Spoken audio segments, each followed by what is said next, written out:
and welcome to part 2 of our conversation with Adam Quiney.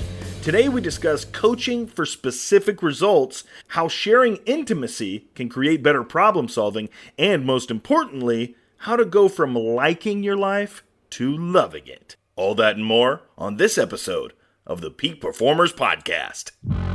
Welcome to this edition of Peak Performance Podcast with your host, Thor Conklin. Thor will be sharing the necessary tools, strategies, and psychology you'll need to become a peak performer in any area of your life or business. You know, the rubber meets the road when you're actually in front of a prospect and you are making your pitch for your services. Regardless of what industry you're in and whatever it is, there are certain things that we do that drives our success. One of the things I was coaching one of my prospects on the other day was when you meet your prospect, try not to sit across the table from them because it signifies, your side, my side. We're kind of align yourself. Try to get on the same side of a table or at least at a 45-degree angle. So that was just one little thing that I gave him. What is your pitch to your prospects? What do you tell them? Well, in truth, I try to avoid pitching as much as I can. And there's a few reasons for that. But the big one is that, first of all, my profession, coaching, I would say is about 80% well-intentioned bullshit. So, it is well-intentioned. It's people that have this desire to make a difference, to make an impact. But because there's such a low barrier to entry in the coaching profession, and because it's a very buzzy topic right now, there's just a ton of people that are untrained, or are doing something other than coaching, like maybe a CEO that sold his company for $1 million and wants to support other people to do it. Lots of value in that, but that's consulting. It's not coaching. It's fine, well-intentioned, but again, it waters down the thing. So that's the first part. The second is that talking about coaching is so boring. And in contrast, the experience of being coached is so powerful. So as soon as I'm in a conversation about coaching, it sucks. It's boring for everyone. And so what I want to do with my prospects, if you like, is I really want to do two things. I want to be deeply, deeply curious about them. And I want to give them an experience of myself as a coach without actually doing coaching, by which I mean, I want to be willing to share a little more intimately than most people would with this person. Because I'll tell you, the smartest people in the room, we hate being intimate. That's messy and it's uncomfortable. It's all that emotions and stuff. We don't know how to solve that formula. That's the worst. So I got to be willing to go there first. So that's one of the things that I do. And another thing that I want to do with them is I want to find out what their struggle looks like. Because smartest people in the room, we're very, very good at numbing our pain. We're very good at kind of creating a life that closes us in, keeps us safe from all of our fears. And it's what I would call a PGL, a pretty good life. It's like 8 out of 10 across the board. And we end up successful and bored, or, successful, but without any real fulfillment, and never alone, but often feeling quite lonely. We can fit in anywhere, and yet we never truly get seen for who we are. I want to find these things out. I just want to learn about that person as much as I can. And if at the end of that, there's something really cool that's come up, I might say, hey, look, it'd be much more interesting for us just to have an experience of coaching, to create that together, than for me to try to tell you what I do. Are you interested in that? We can talk about, that thing that you just shared. Would you like that? That's my kind of game. What I like from that is the first thing is you get curious. You didn't get curious about yourself. You always got curious about somebody else. So you're interested in them. The second phase that you described was you're really building rapport with them, which is massively important. And the next one that came out was you're looking for the problem. Because so often, symptoms will show up. I'll work with a client and they'll be like, I don't have enough profits. Well, that's not a problem. That's a symptom. Something is causing that to occur. And what you were saying is you were looking for the issue. You're looking for the problem, not the symptom. So brilliant. I mean, that's a great, and that's what I was interested in. I wasn't interested in, kind of the nuances of it. But what you told me was you're going in, not telling them, okay, here I am. This is what I do. Here's the structure of what I do. You're going in to say, what's going on with you? Let me find out about you. For the last 16 years, I've been driven by the question of why some people achieve amazing results and others don't. The answer? 90% of their success came from their psychology. So if 90% of their success comes down to their psychology, what was the one thing that enabled them to produce the results that others were not? Their ability to execute. Their ability to get things done. Now, we all know how to get things done, but some of us do it better than others. And some of us are not even coming close to tapping our potential. So if you're truly committed to tapping your potential and really becoming a peak performer and getting the results that you need, want, and desire, take your phone and text the word BE Summit. That stands for Business Execution Summit. One word, BE Summit, and text that to 41411. I'm going to send out some additional information on our upcoming event that will truly teach you the science of execution. So first of all, everything I'm talking about, like my people, that so applies to me too. And I think that's the nature of any coach doing their work is we draw people to us who have a similar kind of makeup, way of being in the world, et cetera, et cetera.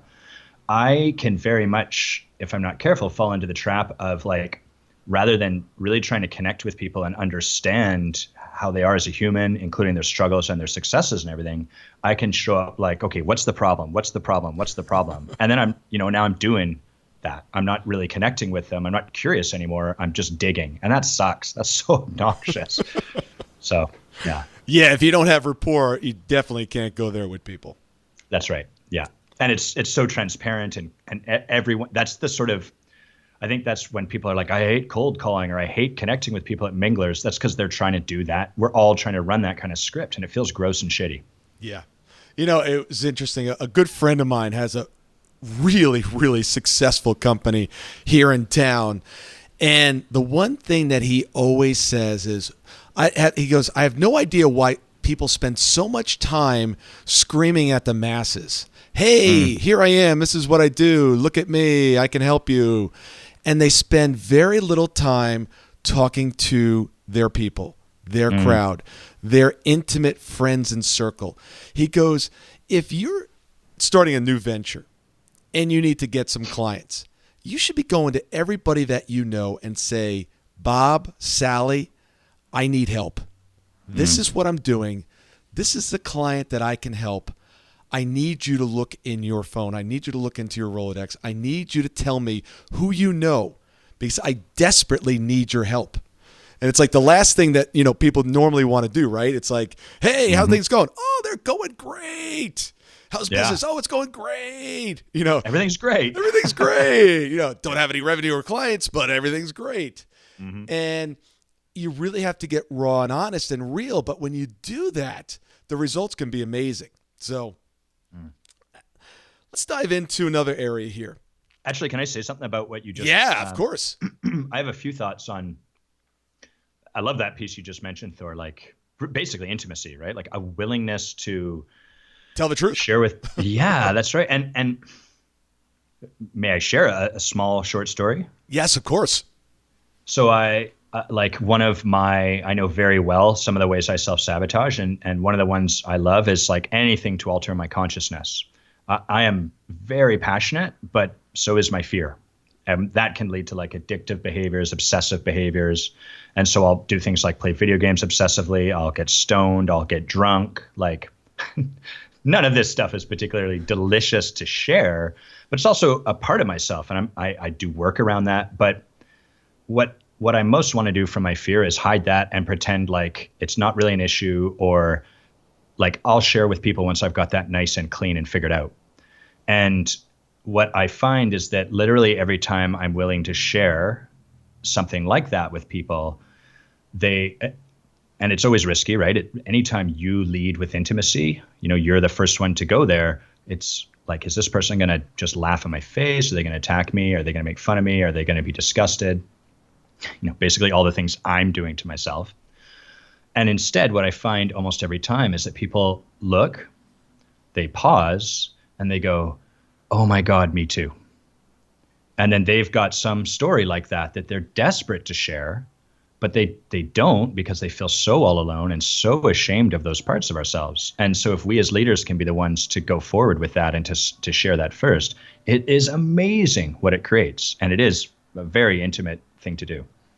Yeah, that's it's interesting because up to about 5 years ago, maybe 4 or 5 years ago, I had a real problem literally saying the word vulnerability. I couldn't even say it.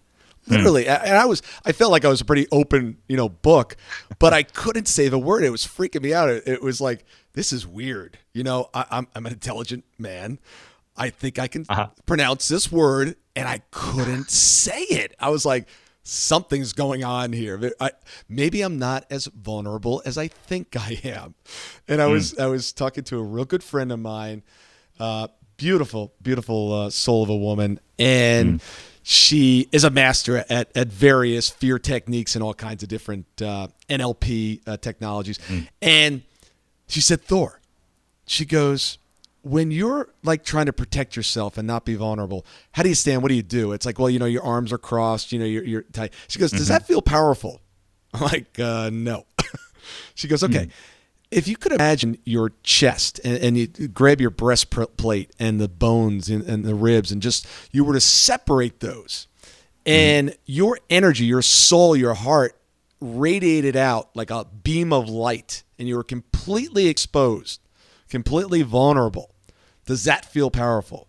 I'm like, damn, yeah, it does. She goes, vulnerability is an interesting thing. Is when you're intimate and vulnerable and open with people, you're at your strongest because there's nothing to hide. And it's become a really strong metaphor for me that, if I want to feel a sense of freedom and aliveness and strength, tell the truth, be open, be vulnerable. Yeah. I often find our greatest, like our superpowers tend to lie behind our fears. Yeah. I often have people tell me like, Adam, when you show up, when you let yourself be seen, when you're ashamed or afraid or fearful or feel disgusting or, whatever it is, man, that is so powerful for me because then I realize my stuff like that isn't such a, whatever the content of it, it doesn't really matter. But I've started to realize like the last thing in the world I ever want to do is be intimate. I want that very much, but from fear, it's the last thing in the world I want because then people will see that I'm not perfect. They'll see I'm a loser. They'll see that I'm disgusting. They'll see all of these things I'm afraid of. And yet that's my greatest gift. Absolutely beautiful. Tell me, in business, it's all about solving our clients' issues, problems. If they didn't have any issues or any problems, they wouldn't need our services, right? What's the biggest issues or problems that you're solving? What's the pain point that you're solving for your clients? If you had to kind of wrap it up into a neat little box. Well, actually, I'll say one thing first on just issues, problems. I think what I'm hearing you describe is really the gap. And for some people, it's like life's amazing, but they just want more. So it's not really an issue or a problem, but there's a gap between where they are and where they want to be. So, yes, fair enough. Yes. First of all, smartest people in the room, we tend to not even be really aware of our gap because we're really good at numbing ourselves to it. And I'll say that money is an amazing anesthetic. Just like every painkiller, it has a half-life. And, each time you have to take twice as much to get the same amount of pain killing. But, smart people are really good at making money. So usually when I meet people, where they're at is, I want to get $10 million in the bank because then I won't worry about money, or I made $500,000 in my business last year and I want to make $1 million, or, I want to get the profits of our company from 50 million to 30 million. There's always some tangible goal. And I want to find out about the experience of life they think they will create from achieving that goal. So for example, one popular one, especially after Tim Ferriss's book, 4-Hour Workweek, is like this notion of like, I want to travel. I want to travel around the world. I want to leave my job and travel for, 3 months. Most people want to travel because we believe it'll give us an experience of adventure in our life and of freedom and possibly some other things like connection or whatever. And it probably will, right? But that's the reason we want to travel. And so I want to empower that. That's part of what I want to work with them on. But I also want to support them in living their life from that place all the time, so that when they're working, they get to have an experience of adventure. And when they're working, they get to have an experience of connecting with people and of being free, as opposed to, 3 months of the year I get to travel, and then I experience myself as adventurous, freedom, and connection. And then I go back to the job and I'm locked in for another 9 months. So that's the first thing. Most of my clients, I would say, are brilliantly able to articulate why they like their life quite a good deal, which is not at all the same as loving your life. And it's like coming up against an asymptote. Like they keep trying to get more and more stuff into their life so that they can just get over that edge, so that I can just cross that barrier from liking it quite a great deal to loving it.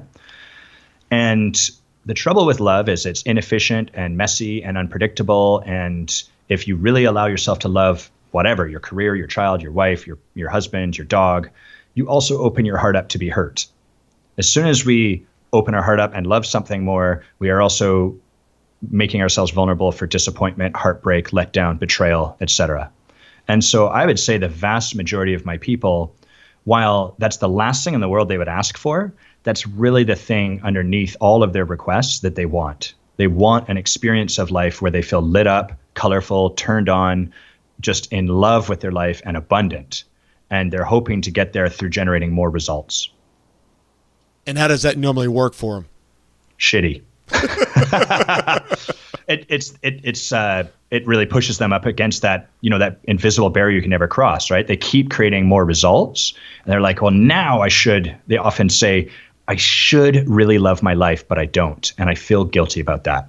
I just got a new Porsche and it only made me happy for about 3 days and I'm already bored of it. I should like my life. Maybe I just need to figure out how I can be more satisfied with my life.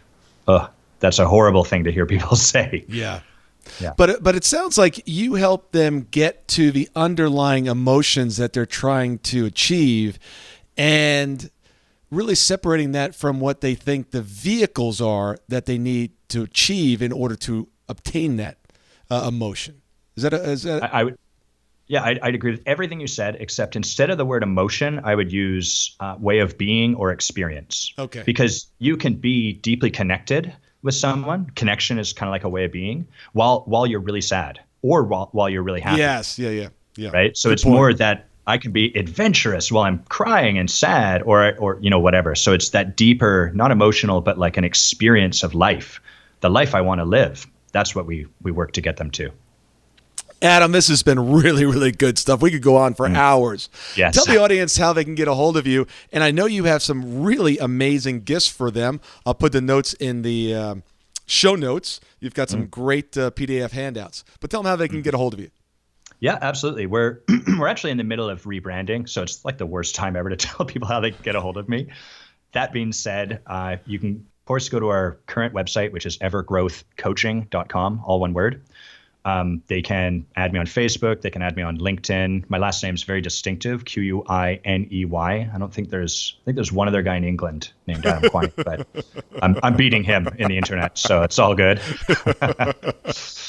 And then, those are the main ways I connect with people. And if someone wants a deeper conversation, they can always reach out to me via my website. Man, this has been absolutely great. And I pulled up those PDFs. Definitely grab those. They're really, really good. Creating a client, getting your client to say yes. I mean, that's worth the price of admission right there. Who doesn't want to know how to get their clients to say yes? And then I love this one. When your client, when your